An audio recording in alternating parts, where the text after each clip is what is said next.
trabajo de campo, o sea, lo que es la construcción de una red, la zanja, las cañerías, pero para que esto sea posible, hay todo un proceso de ingeniería previo que vamos a ver en la práctica, ¿no? Lo que se ve en la foto ahí están las conexiones domiciliarias y la colectora, ¿no?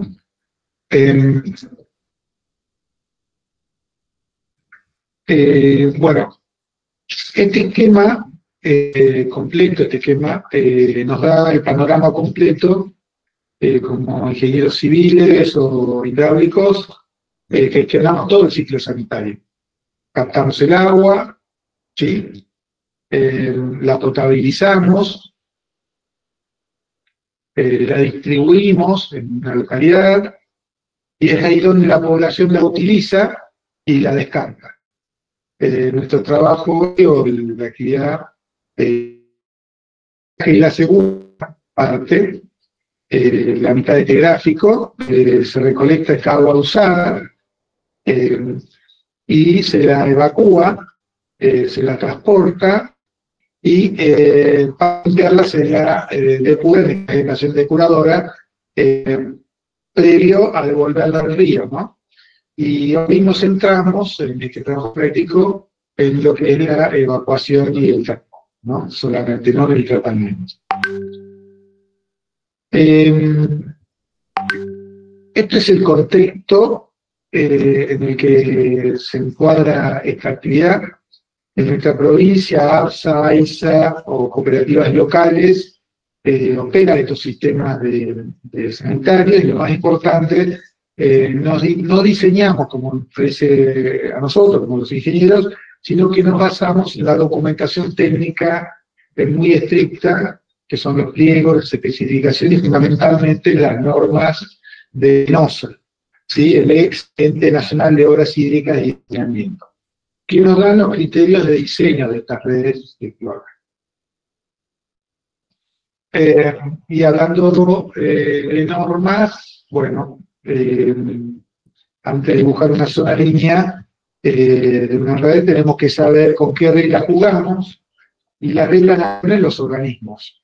Fíjense en esta comparación, el diámetro mínimo para el de NOSA de 160, comparado con el de AISA de 200, ¿sí? ¿Me siguen? ¿Está bien el sonido, Diego? ¿Se escucha bien?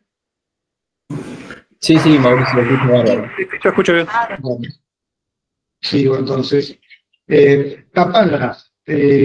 Ambos organismos exigen tapadas mínimas, cubierta de tierra sobre el caño, que eso nos referimos con la tapada, pero los valores cambian si es encalzado obrero, ¿no?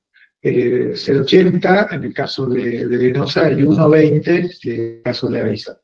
También para los materiales, el PVC Venosa, PVC 6 para GAIS. O sea que siempre, antes de empezar estos diseños de redes, debemos saber quién regula la zona del proyecto y cuáles son sus criterios vigentes, ¿sí?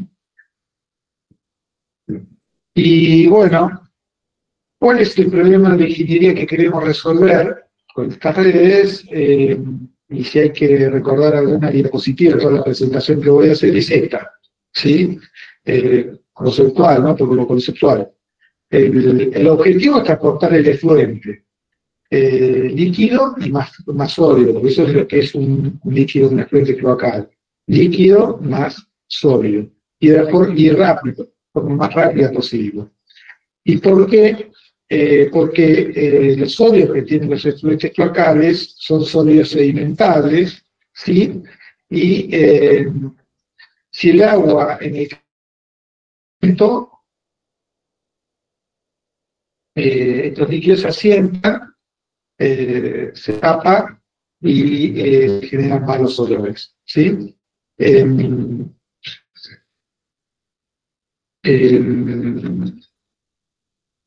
Por lo tanto, toda la red de cloacas se diseña con una condición: garantizar el arrastre constante de estos sólidos, ¿sí? Le hago una pregunta: ¿alguno sabe de cuáles son los son las obstrucciones que más afectan, o los contaminantes que más afectan a las redes de cloaca. ¿Cuáles son los contaminantes? Si es la temperatura, si son los efluentes industriales. ¿Se les ocurre cuál puede ser?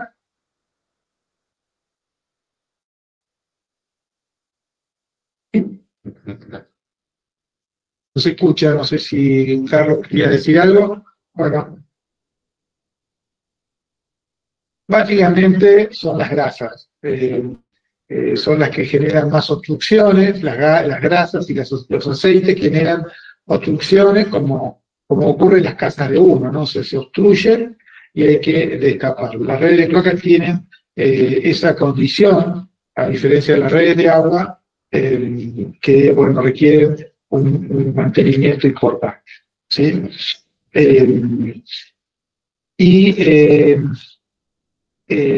Además de las obstrucciones de los sedimentos, hay que también evacuar los olores y los gases, que también son muy peligrosos, ¿sí? Entonces, estas redes se diseñan con la condición de garantizar este arrastre, ¿sí?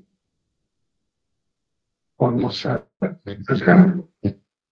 Y bueno,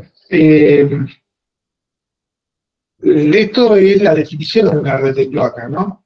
Las definiciones son importantes, que uno las memorice en algún caso y las pueda reproducir, porque ante una respuesta rápida, una pregunta rápida sobre la red de cloaca, uno tiene que decir que se trata de un conjunto de conductos que están ramificados, que hay escurrimiento de superficie libre, que las pendientes son descendientes, que se parten de los puntos altos y tramos de mayor diámetro, o también se puede definir una red de cloaca como el conjunto de componentes que permite evacuar en forma eficaz los líquidos cloacales de una población de diseño y conducirlo rápidamente. Estas son definiciones que es importante que ustedes las memoricen y puedan repetirlas y acomodarlas en función de la consulta rápida que se le puede preguntar sobre lo que es una red cloacal, ¿no? Y la red cloacal tiene componentes. Esos componentes principales, los componentes principales son las cañerías, el punto de acceso y las estaciones de bombeo.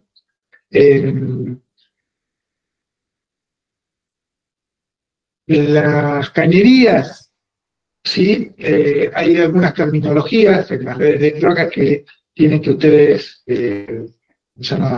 saberlas, dominarlas y tenerlas muy presentes. Una, la cota del invertido, que es el pie, porque todas las cotas están referidas a la cota del invertido, ¿sí? Es clave esta terminología. Es el piso interno del caño, del cota invertido, y todas nuestras pendientes y cálculos y datos se refieren a esta cota, ¿sí? El diámetro interno es otro punto, como se llama, otro término, otra terminología clave. Las tablas comerciales a los diámetros nominales, que es el diámetro externo, y el diámetro interno, que es el que utilizamos en el cálculo, ¿sí?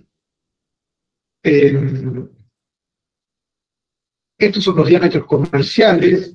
Fíjense que estos diámetros son diámetros que no son continuos, o sea, hay intervalos de clase, intervalos de diámetros, que son los que nosotros denominamos los diámetros comerciales, que difieren de los diámetros de cálculo.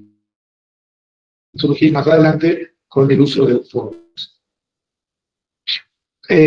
Otro de los componentes son las bocas de registro, y las bocas de registro son los nodos de la red.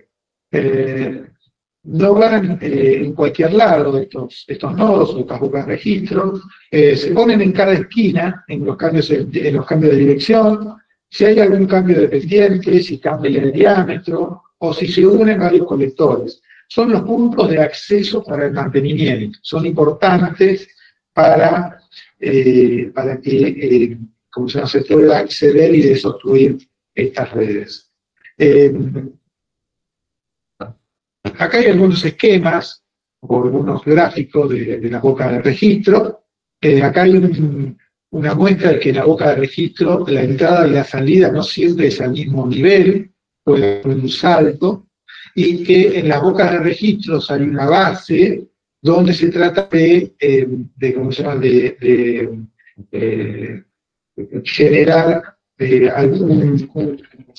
¿cómo se llama?, una guía para que el desagüe sea sin interrupciones, sea lo más rápido posible, ¿no? Las bocas de registros, estos son esquemas de bocas de registro, donde, de acuerdo a la profundidad, estos esquemas o estas bocas de registro se diseñan con distintas formas. Pero en todos los casos, ¿sí? En todos los casos hay normalización de estas bocas de registro.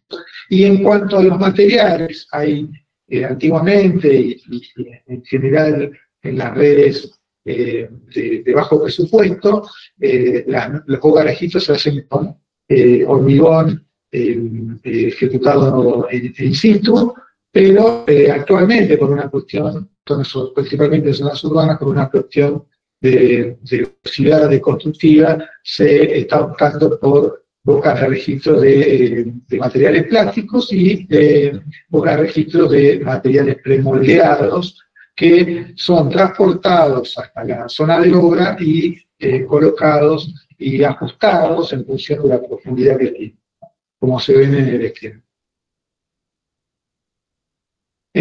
Otro de los componentes son las conexiones domiciliarias, y acá, bueno, hay un gráfico, vemos en este esquema, como se llama, de que hay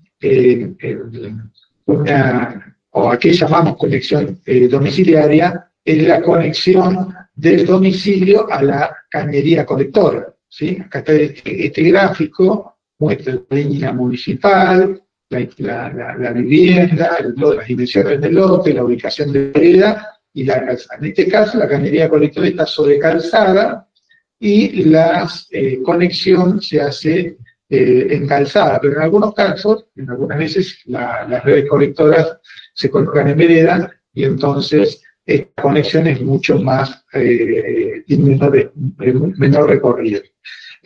Como hay una profundidad, hay también piezas, curvas y piezas especiales que se incluyen en las conexiones, como lo que se ve acá, donde aparece la derivación. El caso es una pieza especial en la que se hace la conexión, a esto se le denomina conexión, y curvas, ¿sí? Que hacen la conexión con los tramos rectos que llegan hasta la línea municipal. Obviamente, también hay diámetros máximos para estas piezas especiales, porque son fabricaciones especiales, y en algunos casos, en este caso se puede ver que hay conexiones hasta de derivaciones de hasta 500 milímetros, pero que son piezas muy costosas, por lo cual se opta por reducir ese uso hasta el diámetro del 315, 355 más. ¿Sí? Bueno, las conexiones domiciliarias obviamente son para los prestadores de servicio un insumo, un componente que tiene que ser bien documentado porque es la que genera los reclamos, pero también el cobro de los servicios. Entonces se generan estas planchetas de conexiones donde se colocan la ubicación, no solamente la tapada en la que se encuentra, sino la vivienda y la progresiva, ¿no? Sí, las conexiones, la boca de registro, aguas arriba y aguas abajo de la red, que todo esto es lo que realmente cuando uno pide ¿cómo se llama?, la actividad de conexión, son las planchetas que toma el prestador para analizar ese pedido. ¿Sí? Conexiones domiciliarias, hay conexiones cortas, como les dije, cuando está sobre la vereda, o conexiones largas cuando la conexión está, la conexión de esta vivienda está sobre la vereda opuesta, ¿sí? ¿Por qué? Porque se diseñan las redes, como se llama, con simple colectora o doble colectora, ¿no? Pero estos sistemas de conexión domiciliarias, cortas y largas, son esquemas que son típicos de una red cloacal y tienen que ser conocidos por ustedes, ¿sí? Bueno, las redes cloacales también tienen, además de boca de registro, otros sistemas de acceso. Uno de ellos son las PAPs, que son las conexiones más económicas, que las conexiones, los accesos a la red más económicos, que se utilizan normalmente en los arranques de las redes, y los TIL, que básicamente el TIL es la conexión, sería, ¿cómo se llama? La conexión domiciliaria y la válvula de conexión a las redes, o sea, también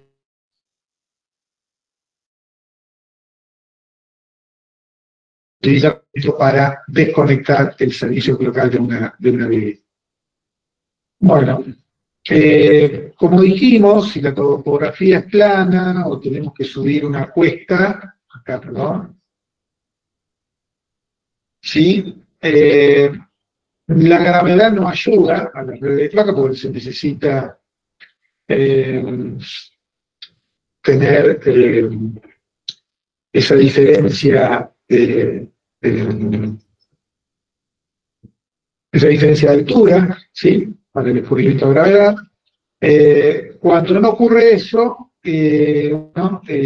Se necesita impulsar el líquido cloacal con estaciones de bombeo desde un punto más bajo a un punto más alto, ¿sí? Estas son las estaciones de bombeo que tienen una complejidad respecto de otras estaciones de bombeo de agua limpia, que no líquidos, sino se transportan sedimentos y también se generan olores, y por eso que la permanencia de esos líquidos en estas cámaras es importante. Bueno, hay un trabajo práctico, el 4, que trata específicamente sobre el diseño de las estaciones de bombeo, ¿no? Bueno, hasta acá, ¿van bien? ¿Hay alguna pregunta? Diego, ¿tenés alguna pregunta? Por ahora bien, todo bien. ¿Por ahora va bien? Bueno, todo lo que les dije hasta acá no, es un poco conocimiento de lo que es una red cloacal, ¿no? Lo que es la actividad es el proyecto de la red cloacal. Básicamente el cálculo hidráulico de la red cloacal, ¿sí? Los que no hicieron nunca el trabajo práctico lo van a charlar con sus ayudantes. Yo ahora voy a entrar en lo que es el proyecto, ¿sí? Pero después con Diego y con Azul, los que no tienen práctica van a tener que un poco definir cuáles son los parámetros para hacer este proyecto, ¿sí? ¿Cuáles son los datos que necesitamos? ¿Sí? ¿Cuánta gente vive en la zona? ¿Cuánta vivirá en 20 o 30 años en el periodo de diseño? ¿Cuál es la dotación, o sea, el consumo de agua per cápita? ¿Cuál es la topografía, las cotas? ¿Por dónde van otros servicios? Porque, bueno, como les dije, por calzada, por vereda, también hay otros servicios. Entonces, parte del proyecto es también saber por dónde van los otros servicios para definir por dónde va nuestra red, ¿no? Si hay pluviales, no hay pluviales, ¿sí? Y alguna otra cosa más. Bueno, el punto de vuelco, si tuviéramos una estación de bombeo, la provisión de energía, los anchos y tipos de calle, porque el ancho de la calle, por ejemplo, define un poco el de simple colectora o doble colectora, que cuando yo me conecto, defino que voy con una simple colectora y tengo un ancho de calle importante, tengo que hacer una obra de conexión bastante complicada, bastante extensa, con lo que son las tuneleras, ¿no? Y todo eso son los condicionantes, que se denominan condicionantes para diseñar la red, que van a tener que hablar con sus ayudantes. De simple colectora, doble colectora, ¿sí? ¿Cuál es el diámetro mínimo? Yo les había comentado en las primeras filminas que el diámetro mínimo es también es una condición a veces del prestador, ¿no? Si acá está puesto la condición de ayudante. Cuando colocamos cañería subsidiaria, tiene que ver con lo que es el diámetro de esa pieza especial, que es la conexión, que tiene un costo importante. Entonces, definir si por el diámetro o por la profundidad de la zanja, optamos por una cañería subsidiaria que no es más ni menos que una cañería paralela a la que estamos calculando, ¿sí? A una altura a una profundidad mucho menor. ¿Sí? La tapada mínima es otro de los condicionantes de diseño. Si vamos a la tapada mínima en vereda y en calle, para AISA es de 1,20, para en el caso de Venosa 1, ¿sí? Y tiene el motivo de esa tapada mínima tiene que ver para permitir la descarga de las viviendas, ¿sí? Cuando hay lotes de 50 metros de longitud y la pendiente interna mínima es la que define que en la línea municipal sí o sí tiene que haber ¿cómo se llama? Una profundidad no menor a 1,20 m, ¿sí? O 0,80, 0,90. ¿Sí? Acá hay un esquema de tapada, porque también esto a veces se confunde, que es la tapada. La tapada está por encima de la tubería, ¿sí? En el perfil de la zanja uno puede ver que también está previsto unos 10 centímetros de leche de arena, que es donde asienta el conducto flocal.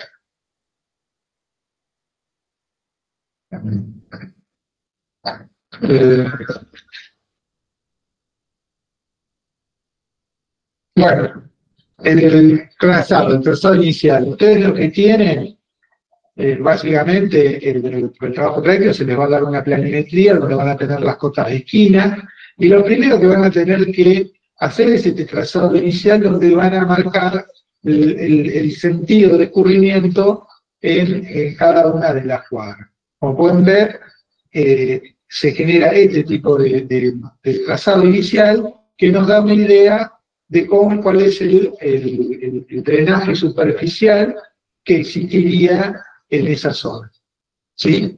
Pero mencionando debajo de la superficie, así que podemos considerar esos sentidos de descubrimiento, pero trazar nuestro sentido de descubrimiento a partir de definir un punto más bajo. Acá si vemos las cotas, este es el punto más bajo, 11,80, ¿sí? Y tenemos en todo el resto cotas mayores. Entonces, sobre el punto más bajo es donde nosotros vamos a conducir nuestra alternativa de trazado de la red. Esa alternativa de trazado de la red no es única, porque yo puedo, en este caso, hacer un trazado, ¿sí? De colectores que se conectan en un colector final, ¿sí? O en un conector final transversal al punto de descarga, o alineado al punto de descarga, como en este caso, ¿no? En ambos casos, estos ambos trazados van a tener pros y contras que se van evaluando cuando uno termine de hacer el cálculo. Pero en un principio uno plantea una alternativa de red y la desarrolla, ¿sí? Si vuelvo para atrás, vemos que lo que está en superficie no es lo que nosotros trazamos debajo de la red de acá. ¿Alguna pregunta? ¿Sí?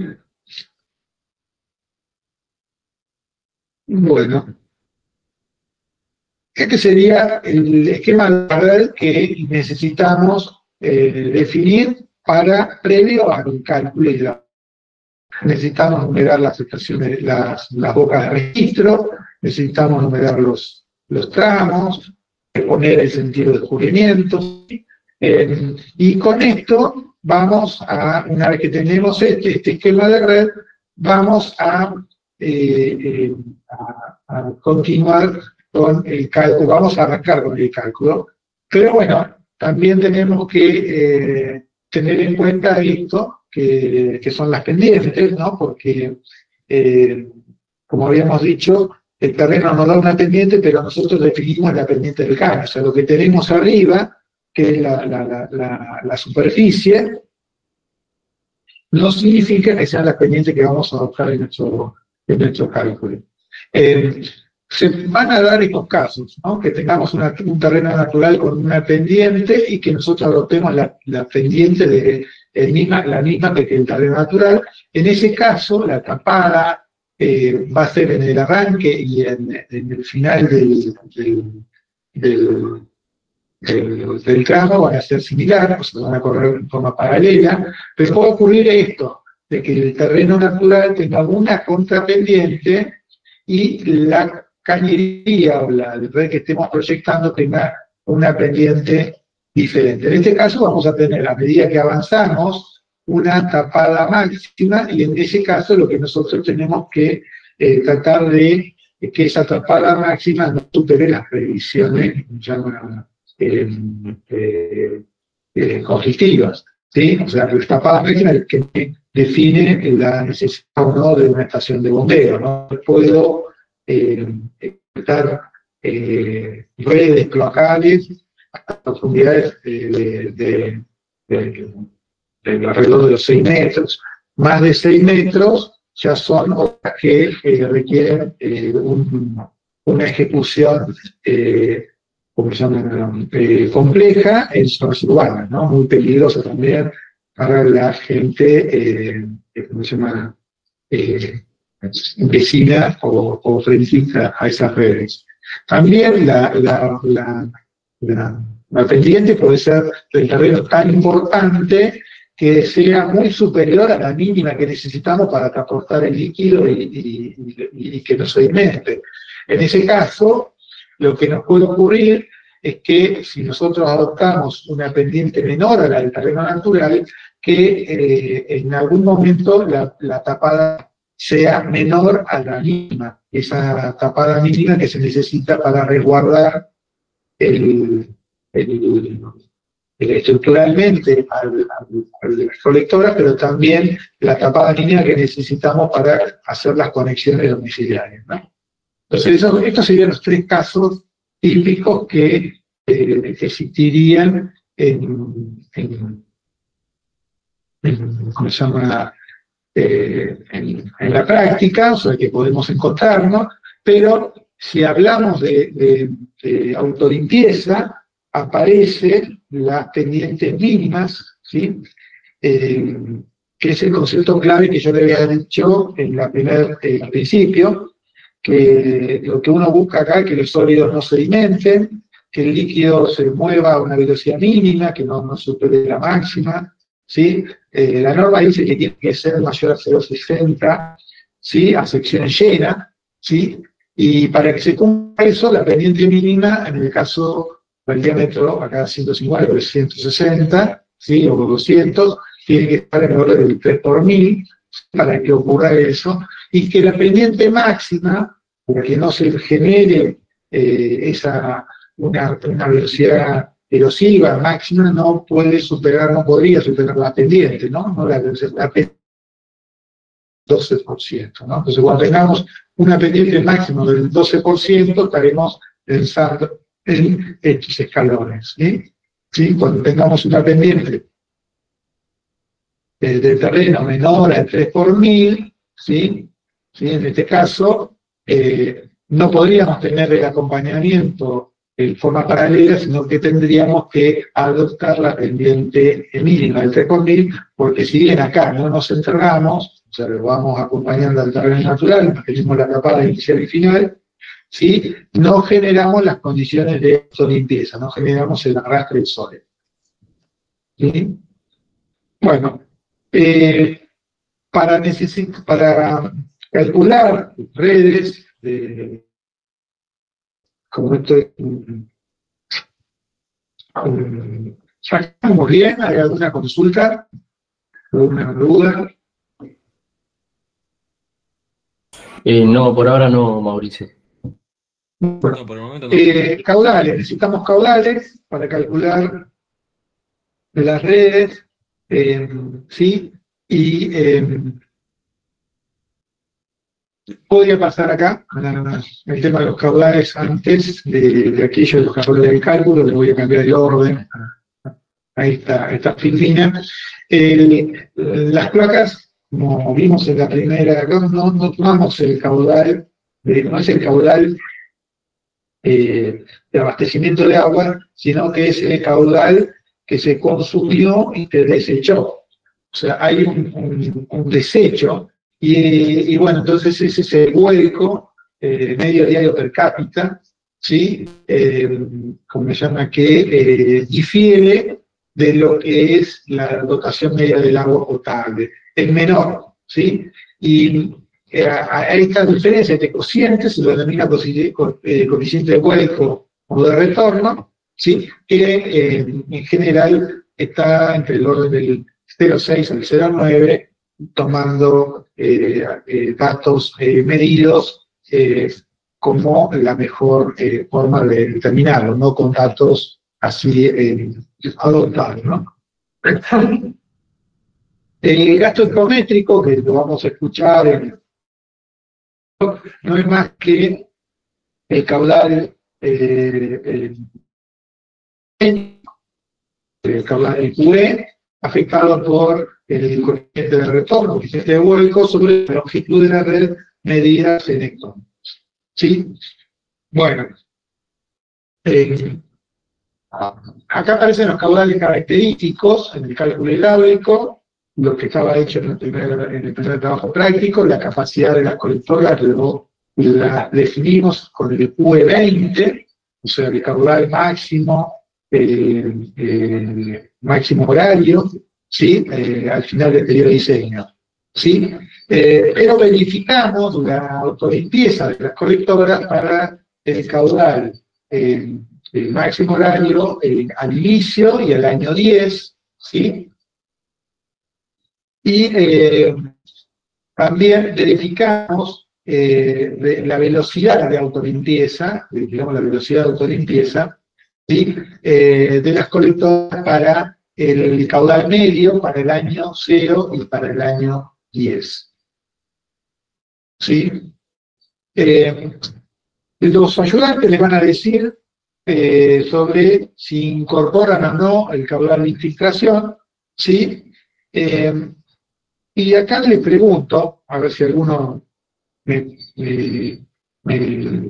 sabe responder, ¿cuándo consideramos el caudal de infiltración? ¿Qué condición se tiene que dar?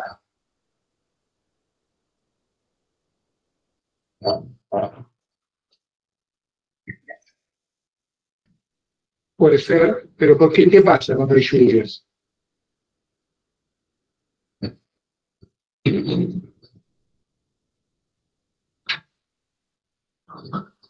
El caudal de infiltración es el que empieza por la tapa de la boca de registro.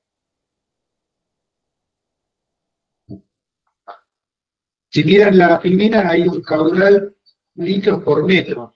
No parecería que fuera Es lo que ese se caudal, pierde a través de la junta de los caños, ¿no? Claro, la punta de los caños. Pero en realidad uno empieza a evaluar el caudal de infiltración cuando tenemos una napa freática alta. Cuando esta red está enterrada está en una zona de napa alta. Entonces esas puntas, que son casi impermeables, tienen el riesgo de, ante algún tipo de movimiento, de generar algún tipo de infiltración o rotura o rajadura de las redes o de las bocas de registro. También generaría un ingreso de agua constante, pero porque está la napa alta. Entonces, en las redes cloacales uno tiene el cable de descarga de la estación, pero también tiene como un caudal a considerar la licitación en esos casos, ¿sí?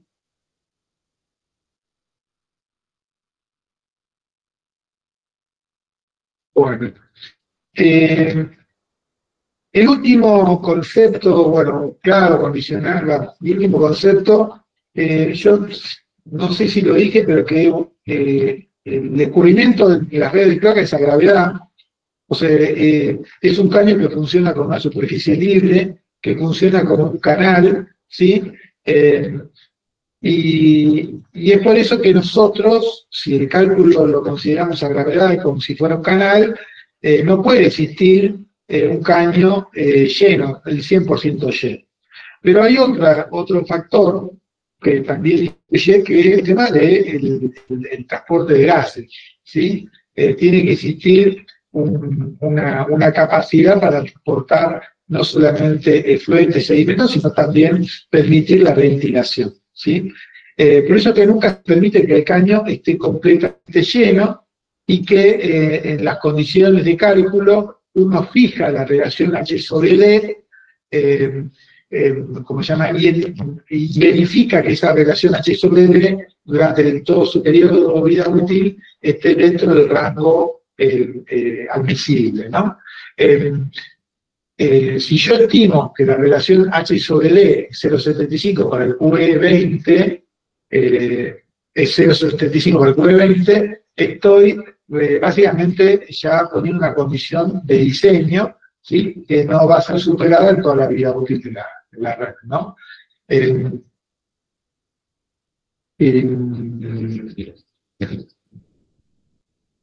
Y hay otra, bueno, la otra razón del H2 sobre D 135, además de los gastos, es tener un margen de seguridad. Si yo tengo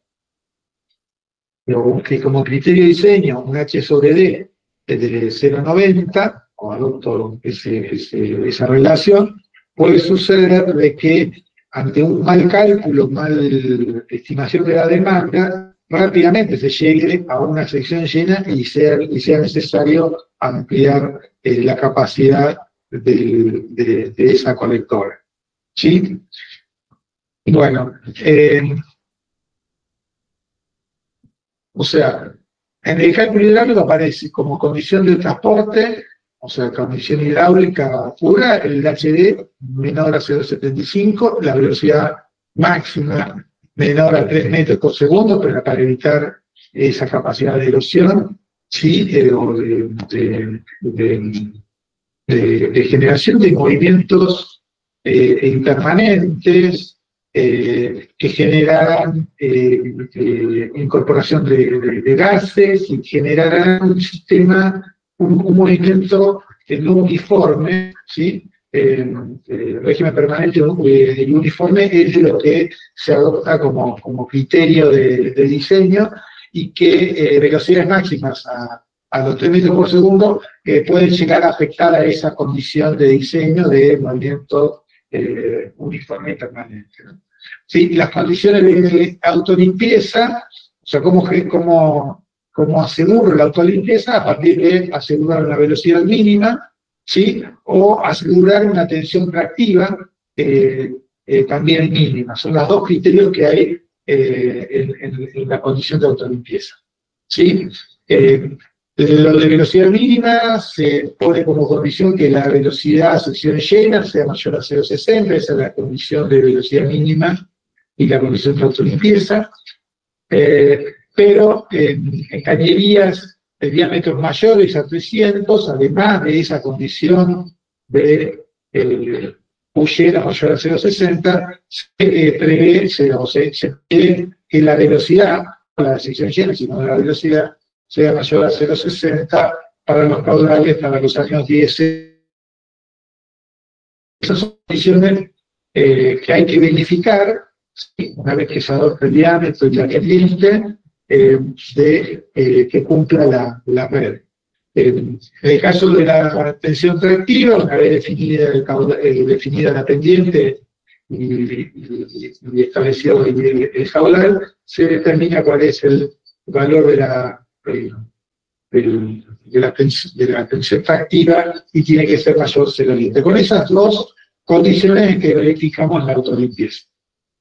¿Sí? Profe, el caudal ahí sí, perdón. Sí, No digo, para el cálculo de la tensión tractiva, el caudal que se utiliza, ¿es el caudal que viene aguas arriba, incluyendo el del tramo, o cuál es el caudal? Sí, el caudal de la fuerza tractiva es un caudal de autolimpieza, que es un caudal, no es el QE, sino que es el caudal y se verifica, o sea, como que utilizamos un caudal diferente al del diseño. O sea, yo estoy determinando la fuerza atractiva, ¿sí? Perdón, voy a empezar todo de nuevo. Está lo que se denomina dimensionar o diseñar una red por fuerza atractiva, que es una cosa, y otra es verificar la fuerza atractiva. Yo cuando diseño una red por fuerza atractiva, lo que estoy diciendo es que voy a definir la pendiente que adopto, la voy a definir, ¿sí? con un determinado caudal, porque la pendiente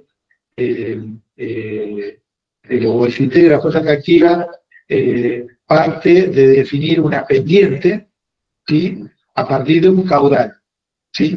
O sea que yo, cuando digo que dimensiono una red con fuerza atractiva es una cosa. Ahora, cuando yo verifico fuerza atractiva es otra cosa. Significa que a partir de que yo calculé o definí un diámetro y adopté una pendiente, lo que hago es, con ese caudal, con ese diámetro, con el caudal que tiene la red y la pendiente adoptada, verifico que la tensión tractiva sea mayor a 0,1. No sé si Bien, sí, quedó sí, claro. ahí me quedó claro. ¿Quedó Ahí lo claro? entendí.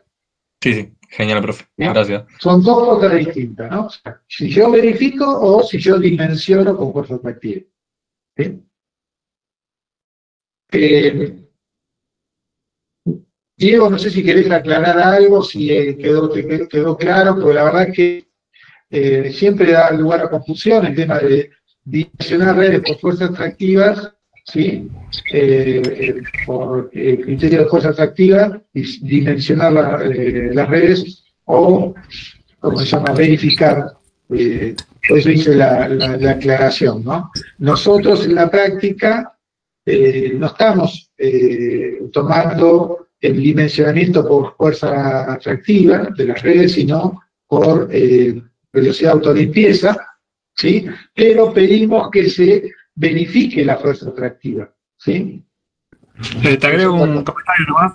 Te agrego un comentario que creo que lo que preguntaba por ahí el chico era el caudal de cálculo siempre es el de aguas arriba más el propio del tramo. O sea, siempre se suman el de aguas arriba más el del tramo, ya sea para el QE20, que es el máximo horario con el que definís el diámetro, como para el QL0, que es el máximo horario del diámetro caudal con el que definís la pendiente mínima, con el método de tensión tractiva. Pero siempre usás el caudal de aguas arriba sumado al caudal propio del tramo.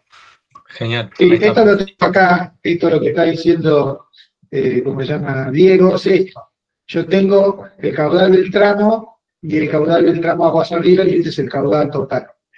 Cuando yo hago la verificación de fuerza atractiva, si bien no estoy usando el QE20, estoy haciendo lo mismo, caudal del tramo más caudal aguas arriba, ¿no? Y sumar las dos cosas.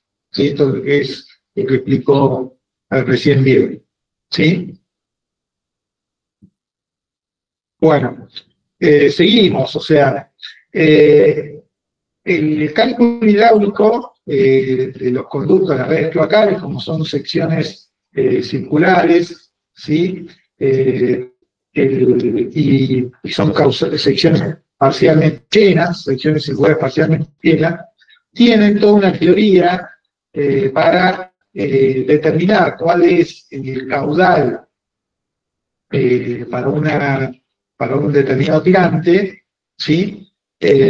A partir de que, bueno, que la condición de sección llena genera una particularidad que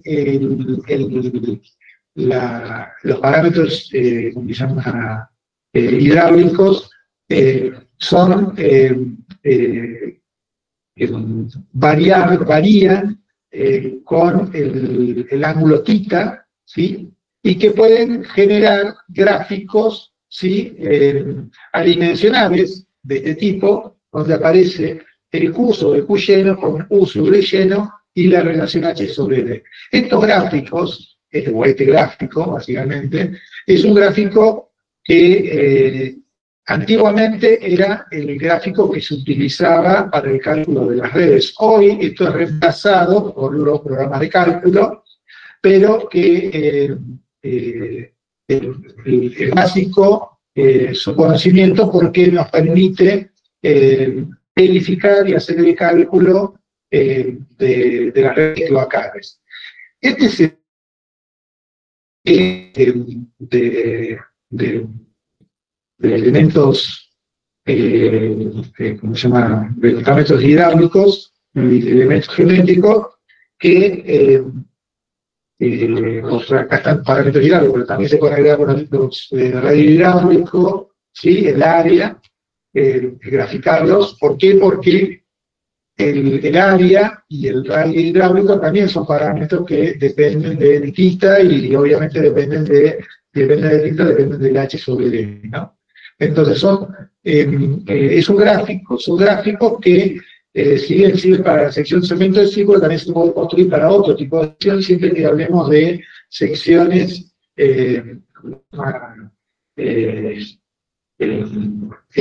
o experimentos a gravedad, ¿no? Este es el gráfico para la sección circular, pero bueno, también si hay una sección rectangular, se pueden construir gráficos similares y resolverlos de la misma manera.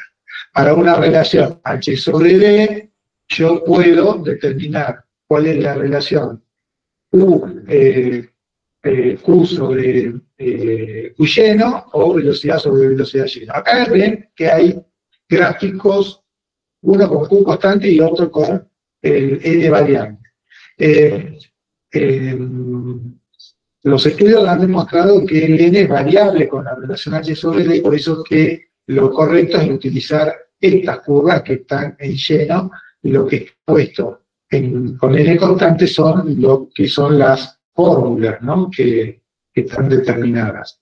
Pero esta corrección se hizo para considerar que en realidad existe una variación. Estos gráficos, ¿sí?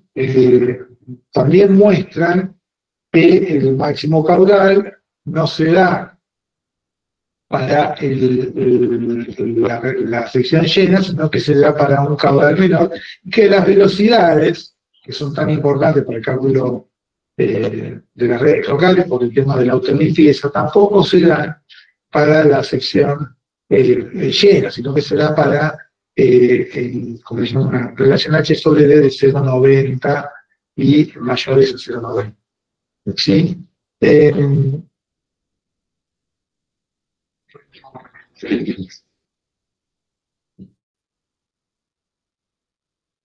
Bueno, este gráfico es un gráfico mágico, diría, como se llama alguno, un docente, como se llama, porque nos permite calcular redes cloacales, verificar redes cloacales con un papel, ¿no? Así que... pero bueno, lo que hoy, con lo que trabajamos hoy, con lo que van a trabajar en el trabajo práctico, es con una planilla de cálculo, donde uno va volcando del esquema que teníamos acá, por ejemplo, tenemos el esquema de la cloaca.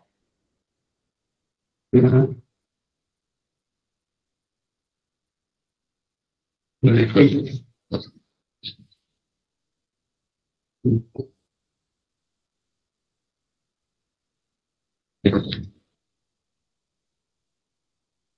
Bueno, acá. Sí, yo acá tengo una planimetría, una red local, la ven bien ahí, yo tengo cotas de esquina, tengo cotas de intrados, ¿sí? Diámetros, ¿sí? Esto es el resultado final del cálculo. Pero bueno, yo cuando voy a... donde estaba buscando es esta. Acá tengo, en el esquema de red, tenemos la numeración de las bocas de registro, la numeración de los tramos, las cotas de esquina, ¿sí? Que es lo que vamos a volcar. Primero vamos a volcar en la planilla, ¿no? O sea, el tramo, la longitud del tramo, las cotas de terreno vamos arriba, vamos abajo, la pendiente del terreno, ¿sí? Que surge como diferencias, como diferencias de las cotas, dividido la longitud. El gasto hectométrico, que es esta longitud dividido los 100 metros, ¿sí? El caudal del tramo y el caudal que es un gasto hectométrico por la longitud, ¿sí? Me dan el caudal total, y con esto es calcular el diámetro de cálculo que surge, ¿sí? Y acá yo no sé si quedó al final, si saqué la forma, la puse. Bueno, el diámetro de cálculo surge de considerar la relación H sobre D, que nosotros fijamos como criterio, 0,75, ¿no? Entonces voy a tener con la 0,75, 0,90, reemplazando Chess y Manning, voy a tener y adoptando la pendiente, primero la pendiente del terreno, la que tengo acá, voy a tener un diámetro de cálculo que surge de esto, de tomar la pendiente del terreno, ¿sí? El caudal calculado, más fijar y definir esta relación H sobre D, tener un diámetro de cálculo. Ese diámetro de cálculo es el diámetro interno, ¿sí? Mayor que tengo que mirarlo en las tablas, ¿cómo se llama?, de comerciales, ¿sí? De lo que está acá, ¿sí? Y voy a tener, si el diámetro de cálculo es menor al diámetro interno del diámetro de 160, voy a adoptar como diámetro interno 153, ¿sí? Entonces, ese diámetro interno y el diámetro comercial asociado va a ser el diámetro que yo estoy adoptando en función de este diámetro de cálculo, ¿no? O sea, si yo tengo, supónganse que tenía un diámetro de cálculo de 80 milímetros, voy a tener que adoptar para este tramo un diámetro interno correspondiente al diámetro comercial de 160, ¿no? Entonces yo acá ya estoy definiendo un diámetro diferente al que quiere un diámetro diferente al que me resultó el cálculo de considerar una relación H sobre D 0,75. O sea que voy a tener una relación H sobre D al adoptar esto diferente a la fijada a priori, ¿no? O sea, por criterio de diseño. Y la pendiente mía, a partir de que tengo un diámetro comercial, voy a tener cuál es la pendiente mínima. O sea, voy a mirar acá, a partir de que adopté uno, voy a tener un diámetro, una pendiente mínima del 3/1000. O sea que yo voy a poder, a partir de esta pendiente mínima, adoptar la pendiente, que puede coincidir con la que había adoptado, ¿sí? O cambiar. Entonces, yo voy a adoptar un diámetro comercial, entonces las condiciones originales, ¿sí? que me considere de H sobre E, o suposiciones que dicen H sobre E o la pendiente del terreno, ya cambio totalmente. Yo estoy tomando una pendiente diferente y estoy tomando un diámetro de cálculo diferente. Entonces tengo que, con esta pendiente adoptada, calcular las cotas de indicadores agua arriba y aguas abajo, calcular las tapadas, ¿para qué? Para verificar que las tapadas, que acá voy al gráfico de está acá, ¿sí? Que las tapadas no sean mayores a la máxima. Yo estoy adoptando una pendiente diferente a la del terreno natural original, ¿no? Entonces, y voy a tener, en este caso, una tapada y yo tomé un diámetro diferente también. Entonces, el diámetro del indicador, o sea, la cota de indicador que estoy definiendo acá, ¿sí? Aguas arriba y aguas abajo, están vinculadas con el diámetro que adopté, pero también con la pendiente que adopté, ¿sí? Y obviamente me van a determinar la tapada aguas arriba y aguas abajo, que tengo que verificar que sean mayores a la mínima y menores a la máxima, ¿sí? Entonces, todo esto que estamos haciendo ¿sí? Y una vez que está definido, me va a permitir, ¿sí? Porque una vez que yo tengo el diámetro adoptado, tengo la posibilidad de calcular el caudal a sección llena, o tengo el diámetro y el pendiente, puedo calcular la velocidad a sección llena y hacer estos cocientes entre el caudal de Q20, que es el caudal que incorporamos sobre el Q lleno, y con esto entrar al gráfico o calcular cuál es la verdadera relación H sobre D, que va a ser diferente a la 0,75 que pusimos al principio, ¿sí? Puede ser seguramente menor si tomábamos un valor de 0,80 de cálculo y adoptamos unos 160, seguramente la relación no va a ser 0,75, sino que va a ser una relación mucho menor, 0,40, 0,20, o el que sea, ¿sí? Al final del periodo de diseño. O sea que estamos con una red que va a tener una capacidad de descarga superior a la que a priori dijimos, 0,75 va a tener una capacidad realmente mayor, porque al final del periodo de diseño va a tener solamente un H sobre D de 0,40 o 0,50, ¿no? Tener menor H sobre D nos genera también un problema, la autolimpieza. Por eso es que aparece la necesidad de verificar la velocidad sección llena y las velocidades y las relaciones H sobre D para distintos ¿cómo se llama? Caudales de diseño, para relaciones para el año 0, para el año 10 y para el año 20. ¿Sí? Esto es lo que es la tabla de cálculo, ¿sí? Que una vez resuelta tramo a tramo, termina con el trabajo práctico, con la actividad, el cálculo hidráulico. Pero acá vamos a incorporar otra cosa, que es la revisión final que se hace, o que deberían hacer ustedes, sobre esta red que están proyectando, ¿no? Lo que hay que verificar, una vez que tengamos el cálculo hidráulico hecho, es que las tapadas en calzadas sean mayores a las que se consideren, como se llama, como diseño. O sea, que estas son las revisiones para tener que hacer, y les recomiendo hacerla con sus plantes, donde van a definir si se colocan o no se colocan subsidiarias en función de la profundidad y las velocidades que tengan del cálculo hidráulico, donde se define si hacen estaciones de bombeo o consideran estaciones de bombeo o hacen sifones, por ejemplo, ¿sí?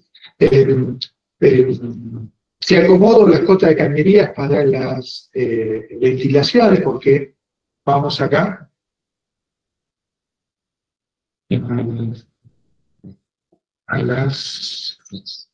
Acá, en esto. Si ustedes miran acá, esta diferencia que hay en este salto permite de que acá veníamos con un escurrimiento a sección, escurrimiento a gravedad y con una sección parcialmente llena, y continuamos acá. Pasa si lo ponemos en la misma situación,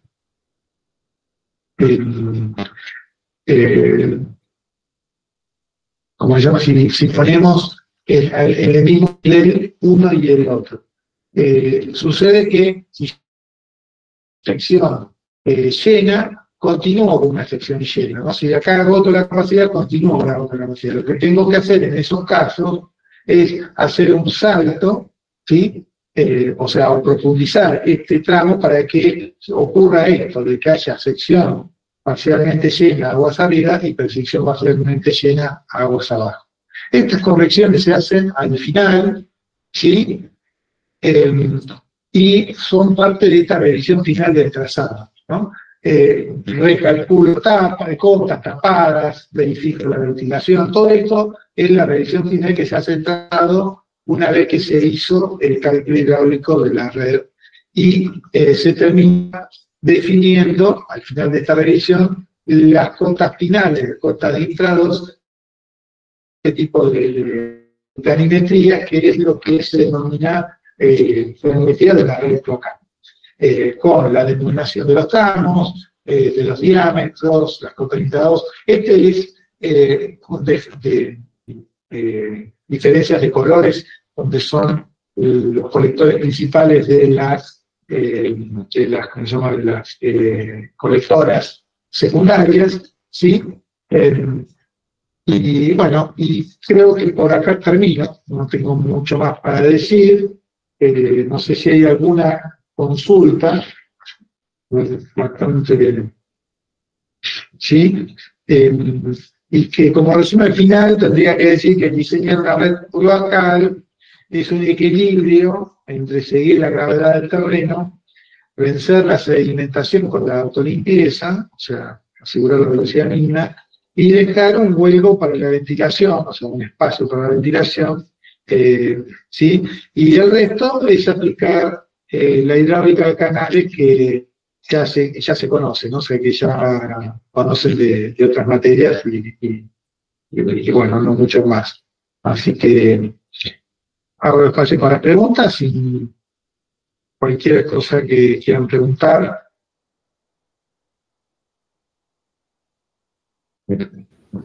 Profe, una Una consulta. consulta. Perdón, dale. Que no me quedó claro, era lo de cuando tenés que sumar los tramos, o sea, ¿es el tramo que estás analizando en ese momento? Y cuando dice aguas arriba, son todos los tramos anteriores. Todos los tramos anteriores. Vamos a ponerla a ver acá. Claro, ahí. Acá, uno que está acá. Acá yo tengo solamente el caudal del tramo, es un arranque, ¿no? En el 3 tengo solamente el caudal de arranque. El caudal es el gasto hidráulico por la longitud. Pero en este tramo tengo que considerar el gasto hectométrico de este tramo más el caudal que viene aguas arriba. Cuando vengo acá, a este punto, tengo el gasto hectométrico de este punto más todos los caudales que llegan acá, ¿no? Bien, Yo voy bien. aumentando en los diámetros porque aumenta el diámetro. Aumenta el diámetro, aumenta el caudal, va aumentando, se va haciendo cada vez mayor. Sí, sí. Bueno, gracias. Hay una red de carga como una red de drenaje que está a una escala menor, pero no deja de ser una red de drenaje, ¿no? Entonces, siempre los puntos más bajos son los puntos más críticos, ¿sí? Cuando nosotros le pedimos que hagan ¿cómo se llama? Un cálculo, tomen un colector, es porque donde hay mayores caudales son los puntos más bajos, ¿sí? Pero en las redes de cloaca, los puntos más conflictivos no son los puntos más bajos donde hay mayor caudal, sino son los puntos, son los arranques, donde hay menores caudales, ¿sí? Y donde probablemente haya que hacer una limpieza periódica, ¿sí? Para asegurar que no haya obstrucciones. Por eso que las redes de cloaca, lo que uno tiene que prestarle atención son a los números de arranque, ¿sí? Porque cuando hay más caudal, hay más capacidad de arrastre y las redes cloacales funcionan mejor. Cuando funcionan mal las redes cloacales son en los arranques, ¿sí? Entonces los diseños que prioricen o que tengan más arranques son los trazados no son los mejores.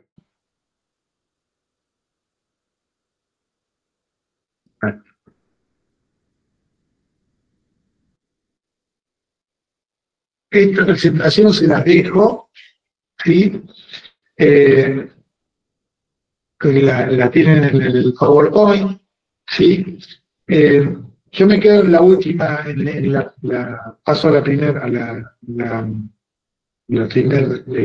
primera para que vean lo que es una red de cloaca, porque ustedes son ingenieros que probablemente tengan que arrancar y tengan tal vez ejecutar esto en obra. Las redes de cloaca son redes, muchos son molestias a los vecinos. Por eso se necesitan tener una buena programación de los trabajos, ¿sí? Y influye mucho en esta programación de los trabajos y que también que sean buenos los proyectos. Un mal proyecto de red hace que estas obras que ya son complejas, porque tenemos zanjas profundas en zonas urbanas, con movimiento de suelo, con rotura de pavimentos sobre veredas, ¿sí? Y si existe presencia de napa o días de lluvia, hace que todo esto se transforme en barro, que no se permita el ingreso a las viviendas con los vehículos, los garages, o sea, muchos beneficios. Entonces, una red mal dimensionada, mal diseñada, le suma problemáticas, ¿sí? Cuando no consideramos las interferencias, las redes de gas, las redes de agua, ¿sí? Yo no sé si alguien vive vivo en Citibel y ahí en la zona de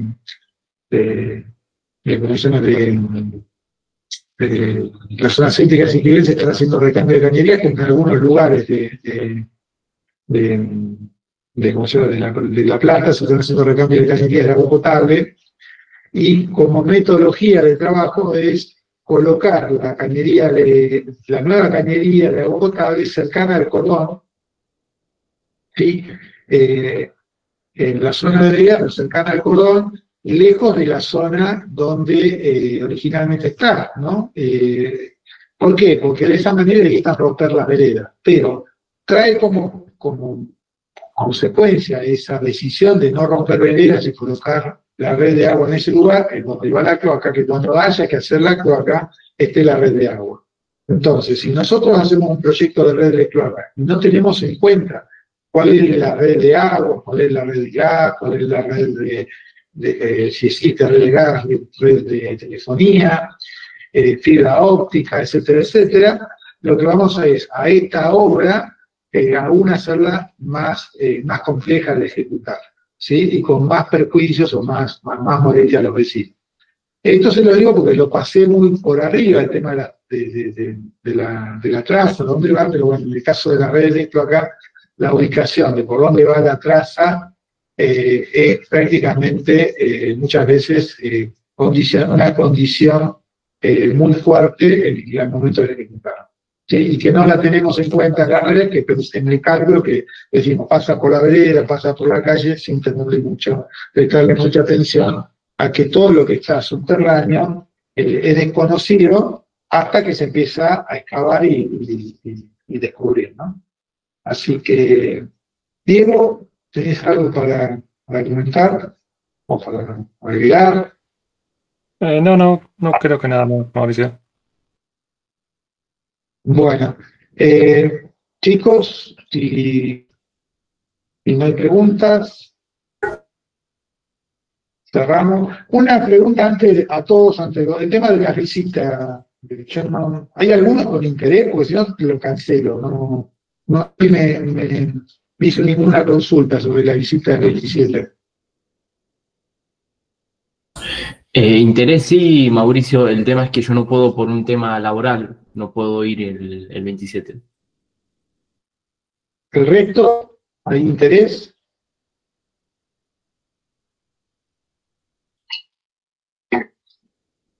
Bueno, yo lo que le iba a pedir, si me pueden poner en el listado, o sea, yo le puse una planilla, eh, o mandarme por WhatsApp de que no pueden confirmarlo, porque si no hay inscrito, buscaré la manera de, ¿cómo se llama?, de ampliar ¿cómo se llama?, la convocatoria, ¿no? Para no perder la fecha que cuesta, porque hay que pedir el transporte, hay que consultar a la gente de, ¿cómo se llama?, de AISA, a la gente del parque industrial. Por eso que les pido, si me pueden hacer favor, el que ya sabe que no va, que me mande un WhatsApp que no va, entonces yo ya voy descartando quién no va. ¿Sí? Y el que puede ir, quizá no. ¿Sí? Bueno, Bueno, cerramos acá entonces. Así que bueno, gracias. chao, gracias. Chao, hasta luego. Chao, profe, gracias.